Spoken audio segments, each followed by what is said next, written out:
La chronique astrophysique. Sylvie Vauclair. Dans le passé, les étoiles représentaient un trait d'union entre les hommes à travers l'espace et le temps, un élément de stabilité dans un monde de bouleversement. Imaginons la vie des marins aventuriers qui sont partis vers l'ouest en suivant de grands explorateurs comme Christophe Colomb. Tous les soirs, ils retrouvaient les mêmes étoiles au-dessus de leur tête, fidèles et familières. En effet, lorsque nous allons vers l'ouest, nous suivons le soleil dans son mouvement apparent. C'est un peu comme si nous cherchions à le rattraper.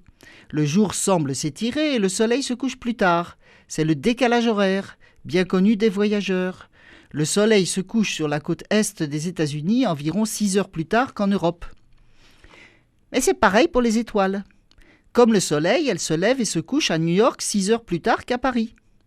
Puisque nous décalons nos montres en fonction du soleil, nous voyons toujours les mêmes étoiles à la même heure dans le ciel quand nous allons de l'est vers l'ouest, ou dans l'autre sens, alors que tout le reste change autour de nous. En revanche, quand on voyage vers le nord ou vers le sud, on voit des étoiles différentes. À cause de ça, les marins pouvaient mesurer simplement leur latitude vers le nord ou vers le sud, mais pas leur longitude, puisque la position des étoiles dans le ciel ne change pas d'est en ouest. Finalement, le problème a été résolu grâce à l'invention du chronomètre de marine par un horloger anglais, John Harrison, vers 1760. Il fallait un objet capable de mesurer le temps de manière précise sans être perturbé par le mouvement du bateau pour pouvoir déterminer le décalage horaire.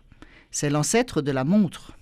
En réalité, lorsque nous restons chez nous, sans bouger, notre ciel change un tout petit peu d'une nuit à l'autre.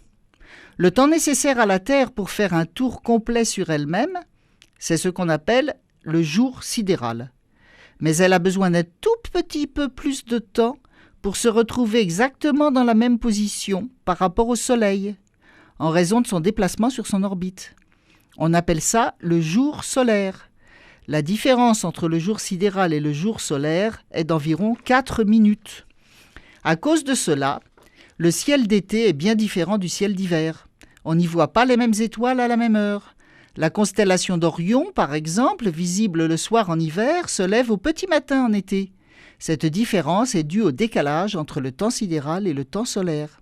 Lorsque des étoiles se trouvent dans la même direction que le Soleil par rapport à nous, on ne les voit plus.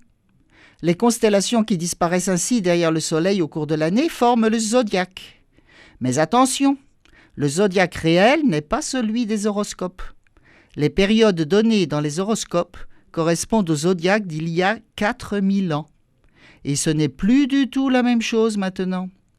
Pendant la période qu'on appelle Poisson, le Soleil ne se trouve pas en réalité dans la constellation des Poissons, mais dans celle du Verseau. Et lorsque le Soleil se trouve réellement dans la constellation des Poissons, les horoscopes affichent Bélier. D'autres constellations qui ne font pas partie du zodiaque peuvent aussi disparaître à notre vue pendant quelques mois à cause de l'éblouissement solaire. C'est le cas de la constellation du Grand Chien, Canis Majoris, dont l'étoile la plus brillante est Sirius. Au début du mois de juin, on peut encore l'apercevoir le soir au crépuscule. Il faut ensuite attendre le mois d'août pour la voir réapparaître dans toute sa splendeur au petit matin. Nos ancêtres, beaucoup plus proches que nous des événements célestes, vivaient cela intensément.